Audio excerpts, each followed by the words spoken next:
Selamat pagi Sobat Kasih Bunda. Jumpa lagi dengan saya, Rika Erni, dalam Talk Show.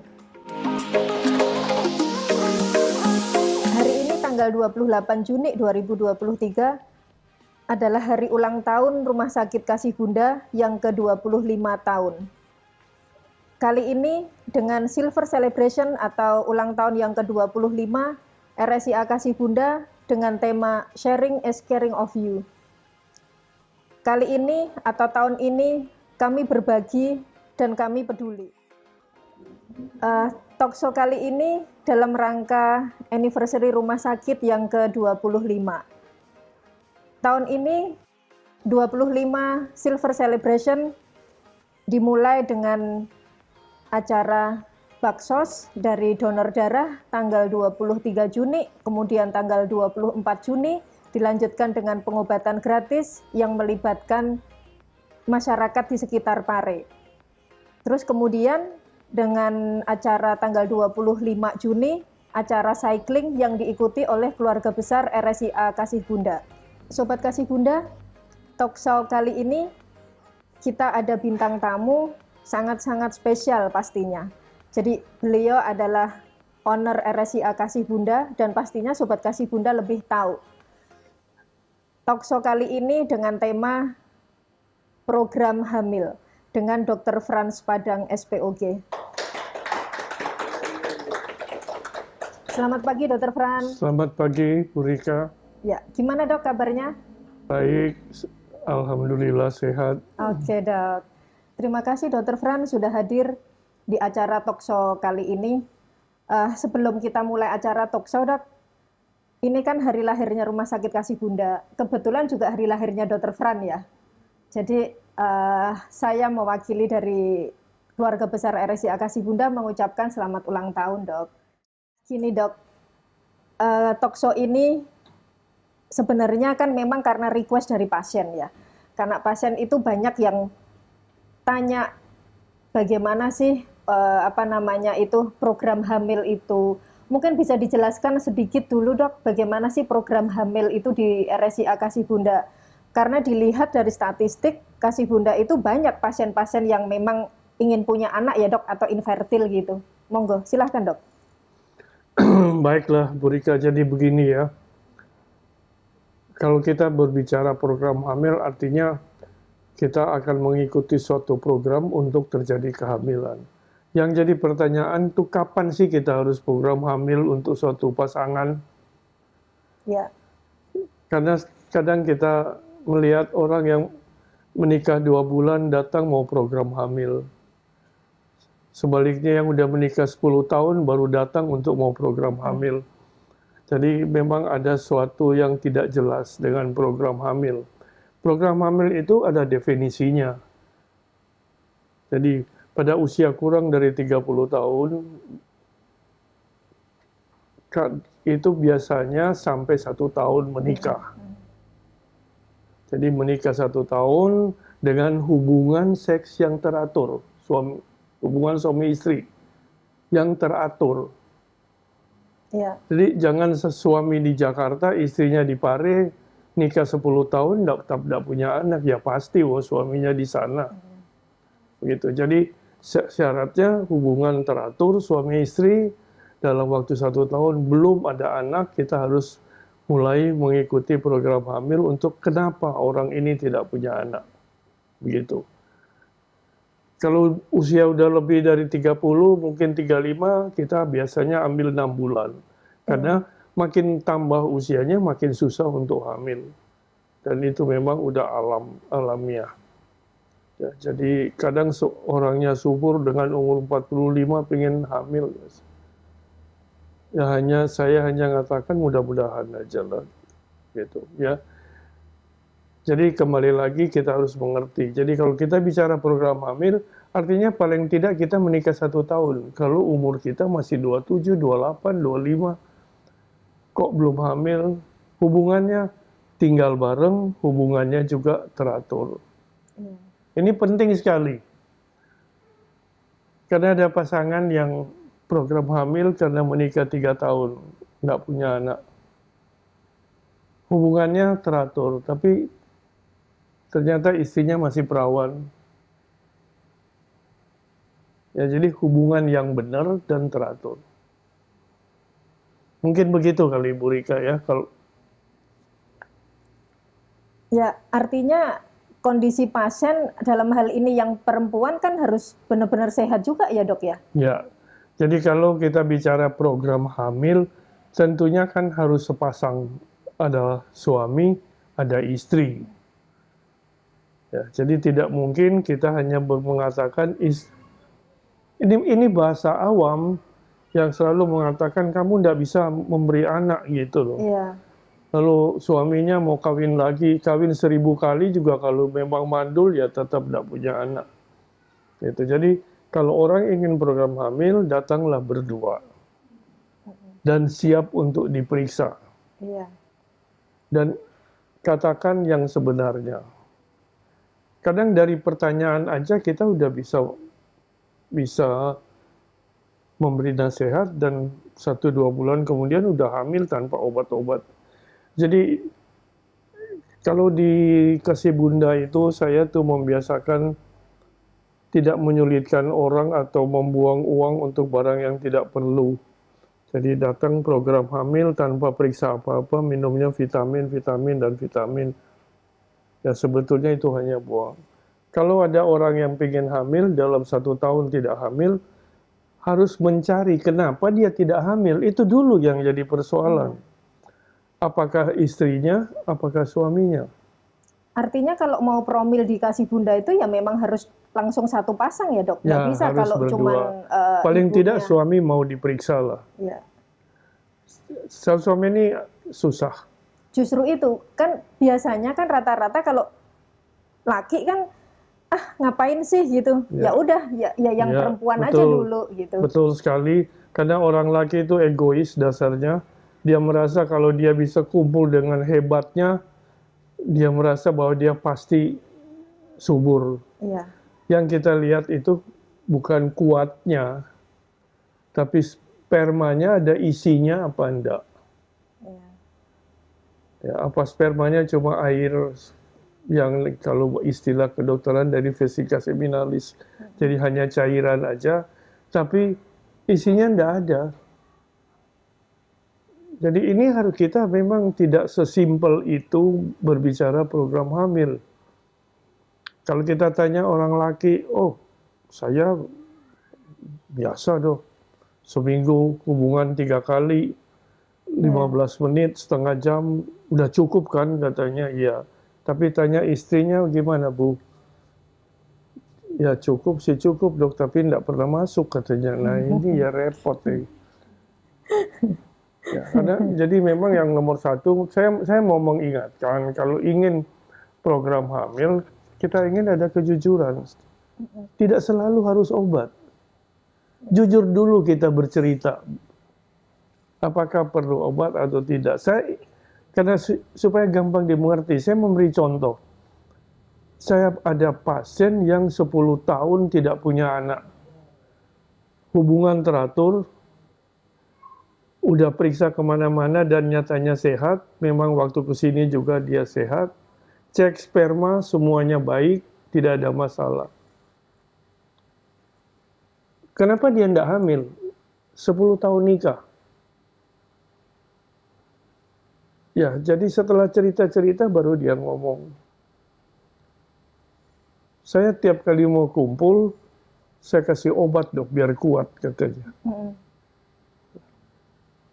Saya tidak tahu obat apa, ya mungkin semacam anestesi, tapi dengan adanya obat kan spermanya mati. Sehingga dia tidak hamil. Oke, sekarang tidak usah minum obat mahal-mahal, jangan diolesi rupa-rupa, kumpul-kumpul aja. Bulan berikut dia datang hamil, sekarang udah anak kedua, udah lahir dua-duanya. Malah di KB istrinya. Nah, ini yang saya maksud, kalau kita ingin program hamil, jangan terus mau periksa ini, periksa itu. Kita cerita dulu sejujur-jujurnya. Begitu kira-kira ya, Bu Rika ya. Terus nyambung yang itu dok, kan tidak hanya dengan rutin berhubungan atau kuat dan lain-lain itu loh. Terus pertanyaannya, kapan dan seberapa sering sih harus berhubungan intim biar promil itu Ya, juga bisa gitu? jadi artinya kita berbicara di sini hubungan intim dalam kaitannya dengan orang yang ingin hamil tentunya, bukan bukan Ya, antara mood antara ya, suami istri. ya. Kalau mood suami istri ya terserah, kata dokter Boyke sehari 3 kali juga tidak ada masalah. Tapi kalau kita berbicara dalam ini paling tidak seminggu 3 kali lah, 3-4 kali ada Oke. hubungan. Jadi kalau kita hubungan sebulan sekali akan sulit. Kenapa? Karena kita harus tahu bahwa pembuahan kehamilan hanya terjadi saat ada ovulasi dari sisi perempuan. Dari sisi bapaknya tentunya ada sperma. Berapa daya hidup dari sel telur? Daya hidup rata-rata 12-24 jam. Sperma bisa hidup 2 kali 24 jam. Tapi yang kita bicara kemampuan untuk membuahi. Ya, Tentunya makin fresh, makin baik dia membuahi.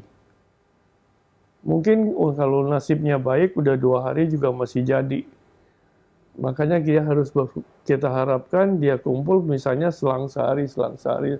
Atau kalau kita lihat salah satu penelitian yang dikerjakan di Amerika kalau saya tidak salah, kalau pada saat masa subur, kita harapkan pasangan suami istri tiap hari berhubungan nah itu yang selama benar yang 1 mana, Dok? minggu. Ya, yang benar yang mana? Ya, menurut saya yang masuk logika itu harusnya setiap hari. Karena apa? Karena kita tidak tahu kapan titik ovulasi itu. Kita bisa menghitung dan sekarang banyak aplikasi yang mengatakan ini itu dan tapi apakah akan tepat? Kita ukur juga dengan ilmiah, dengan mengukur kadar hormon dan sebagainya pun masih meleset. Maka itu kita harapkan kalau dia tiap hari. Nah, pertanyaannya, apa spermanya tidak habis kalau tiap hari berhubungan? Nah, itu penelitian. Kalau kita berhubungan seminggu 3 kali, kemungkinan hamilnya lebih kecil dibandingkan kita berhubungan tiap hari. Spermanya habis apa enggak? Ternyata tidak banyak pengaruhnya, karena kita tahu jumlah sperma normal sekitar 15 juta kalau sekarang ini. Jadi kalau kita punya sperma 40 juta, mungkin hari ke-7 itu masih ada sisa 20 juta. Jadi tidak ada artinya. Begitu, Bu. Iya, gini Dok. Tadi Dokter Fran menjelaskan ada masa ovulasi, gitu ya. Jadi mungkin yang paling efektif berhubungan setiap hari. Kalau apa namanya pengen promil itu berhasil, gitu ya Dok. Persoalannya, kapan itu Dok ovulasi itu? Bisa dijelaskan? Eh, Begini, Bu. Jadi kita itu jangan berbicara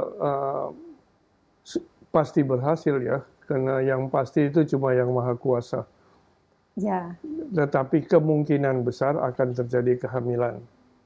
Nah, yang ditanyakan itu kapan ovulasi? Kenapa kok ada ovulasi? Kenapa ada masa? Tadi saya sudah jelaskan. Kenapa ada masa? Karena kita tidak tahu kapan tepatnya ovulasi.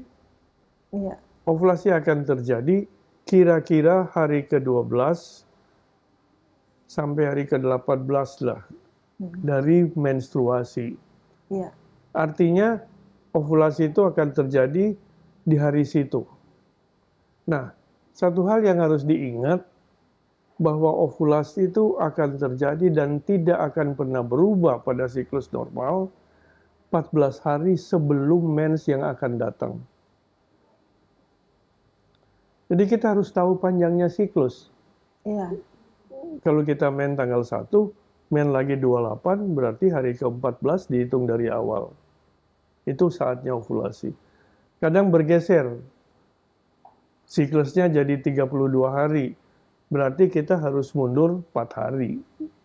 Berarti masa suburnya bukan hari ke-14 dari awal, tapi hari ke-18. iya. Gitu. Makanya kita katakan, daripada pusing hitung-hitung, tiap hari aja berhubungan. Kira-kira mungkin begitu Ya. dimengerti? Oke, artinya kalau pasien itu siklusnya rutin, terus ya mungkin kira-kira 25 sampai 30 hari mungkin no problem ya dok ya. Tapi kalau siklusnya itu Ya, kacau, ya artinya karena kan ya, ya karena ada pada siklus yang tertentu ovulasi itu kemungkinan besar tidak terjadi. ya, Ya, kalau siklus itu lebih dari 38 hari pasti tidak ada ovulasi. Kadang antara 35, 36 udah tidak ada ovulasi. Sebaliknya, siklus yang 28 hari, 20% juga tidak berovulasi. oh, Nah, terus oke, jadi bagaimana dong kita Heeh. mau tahu Iya, ovulasi iya. apa enggak? Ya sekarang banyak. Ada aplikasi, ada pemeriksaan hormon dengan pemeriksa kencing. Itu sebenarnya kadar dari LH, luteinizing hormone. Artinya pada saat dia positif, berarti dia kadarnya naik di puncaknya. Kapan ovulasi? Pada saat dia turun. Iya. Jadi kalau ini pagi kita tes dia naik, berarti malam kumpul, besok pagi juga kumpul. Nah, kemudian akan hamil. Nah, kalau buat kita yang meriksa, tentunya kita bisa mengukur besarnya dari sel telurnya, folikelnya, tempatnya sel telur. Artinya dia akan lepas kira-kira sekitar 2,8 cm. Gitu. Kapan dia 2,8? Dari kita periksa di awal, hari ke-10 ke-11, satu hari kira-kira akan tumbuh 2 mili. Jadi kalau hari ke-11 kita periksa kira-kira besarnya 18 mili, kita harapkan 5 hari lagi dia akan lepas. Tapi jangan kita kumpul hanya 5 hari lagi. Tentunya harus maju 1 hari, 2 hari, mundur 1 hari, 2 hari. Karena mungkin juga dia hari ini 2 hari, besok cuma tambah 1 mili. Lusa tambahnya 2 mili. Jadi siklus itu bervariasi. Itu yang menjelaskan kenapa kita harapkan dalam 1 minggu. Begitu kira-kira. Oke. Iya, gini dok, menyambung yang tadi dokter sampaikan, itu kan kalau apa namanya siklusnya itu bisa artinya itu teratur ya. Jadi tahulah masa suburnya kapan, masa ovulasinya itu kapan. Tapi kan banyak pasien itu yang kesini ada yang siklusnya bulan kemarin itu 30. Terus bulan berikutnya itu jadi pendek lagi, jadi 23 misalnya. Atau nanti bulan-bulan apa lagi gitu, jadi panjang sekali bisa 36 atau 37. Itu artinya kan tidak bisa ya dok, kalau oke deh berhubungan intim nanti pada saat ini tanggal atau mungkin hari kesekian Ya, kan sudah tidak match ya dok ya. ya, Gimana dok? ya, ya, baik. Jadi itu yang saya bilang, sebenarnya siklus yang kita anggap berovulasi, paling tidak itu antara hari ke-25 Sampai sampai 35. 90% itu akan berovulasi. ya, Kalau lebih dari itu mungkin ya, mungkin tidak. Tapi kalau 22 hari hampir pasti tidak akan ada ovulasi. Begitu. Makanya yang jadi pertanyaan kapan terjadi? Tadi saya katakan hari ke-14. Tapi kalau orang yang tidak teratur sebentar 14, sebentar 12, sebentar 11, ya. kita harus menentukan ada ovulasi atau tidak. Nah, itu gimana dok? Karena Nah, orang awam tidak tahu pastinya. itu tadi. Jadi sebetulnya secara kuantitatif, jadi kita bisa ngecek misalnya dengan tes tadi, tes ovulation test, yang periksa kencingnya atau dari lendir di mulut, itu bisa. Ya. Kemudian bisa kita juga secara kasar kita melihat lendir dari mulut rahim. Jadi kalau lendirnya itu lengket, panjang, berarti itu akan ovulasi. Itu salah satu, itu yang paling gampang. Yang paling gampang itu ada atau enggak. Nah, kalau kita mau pasti tentunya harus diukur kadar hormonnya itu berapa. Nah, secara lebih mendekati lagi mungkin kita dengan USG. Dengan transvaginal USG kita ukur berapa besarnya sel telur, berapa tebalnya endometrium, kondisi dari endometrium atau dinding dari selaput lendir rahim, itu bisa menunjukkan oh orang ini akan ovulasi. Gitu. Nah, dari situ kita bisa ukur. Tadi saya katakan kalau dia besarnya 20 mili, kita harapkan 4 hari lagi dia akan ovulasi. Kapan dia kumpul? 2 hari sebelumnya, 2 hari sesudahnya, setiap hari. Kalau saya selalu berpikir begitu. Dan kenyataannya hasilnya cukup baik. Tentunya ini salah satu contoh yang sangat simpel, orang suami normal, istrinya normal, hanya kesalahan dalam soal berhubungan, kapan saat berhubungan. Tentunya banyak sekali faktor yang lain yang akan mempengaruhi terjadinya suatu kehamilan, kira-kira ya begitu. Artinya kan tetap pasien itu kan harus tetap periksa, Dok. Jadi perlu intervensi dari dokter lah. Iya. Gitu. Ya, karena kalau dia tidak periksa, ya ini juga pengalaman ya. Saya bukan sangat ahli dalam bidang ini, tapi pengalaman dengan pasien-pasien infertil, karena 80% pasiennya infertil. Ya. Kalau pengalaman di sini, kadang mereka menggunakan aplikasi. Dan setelah coba ceritakan ke saya kapan ovulasinya, dan tidak cocok. Tidak sesuai dengan ovulasi. Karena apa? Menurut saya, orang membuat suatu aplikasi, tentunya kan ada patokan. Dia tidak mungkin membuat aplikasi dengan siklus menstruasi yang panjang pendek. Bulan ini 25, besok 28. Ya. Pasti dia akan membuat patokan kalau siklusnya 28 hari, baru dia bisa jadi aplikasi. Kira-kira mungkin begitu.